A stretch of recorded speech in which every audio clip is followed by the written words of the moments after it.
PM E बस सेवा योजनेअंतर्गत केंद्र शासनाने ठाणे महानगरपालिकेच्या परिवहन सेवेसाठी 100 पर्यावरणपूरक वातानुकूलित ई बसेस मंजूर केल्या आहेत।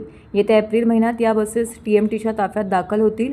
वाढीव बसेस आणि उर्वरित केंद्र शासनाच्या अनुदानासाठी प्रयत्नशील असल्याची ग्वाही ठाणे लोकसभेचे खासदार नरेश म्हस्के यांनी दिली आहे। नगरविकास आणि गृहनिर्माण विषयक स्थायी समितीची बैठक श्री मंगुता श्रीनिवासुलू रेड्डी यांच्या अध्यक्षतेखाली संसदेत झाली। या समितीचा सदस्य म्हणून खासदार नरेश म्हस्के या बैठकीला उपस्थित होते।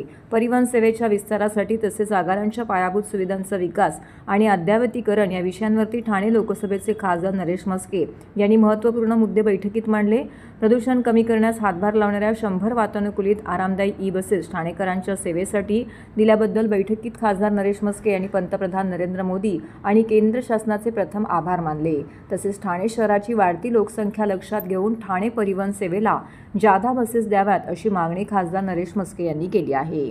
ठाणे परिवहन सेवेला जसे केंद्र शासन सहकार्य करत आहेत तसेच देशातील अन्य राज्यातील स्थानिक स्वराज्य संस्थांच्या परिवहन सेवांना सहकार्य करावे अशा सूचना खासदार नरेश म्हस्के यांनी दिली आहे। म्हस्के यांच्या सूचनेचे बैठकीला उपस्थित अन्य खासदारांनी स्वागत देखील केले आहे।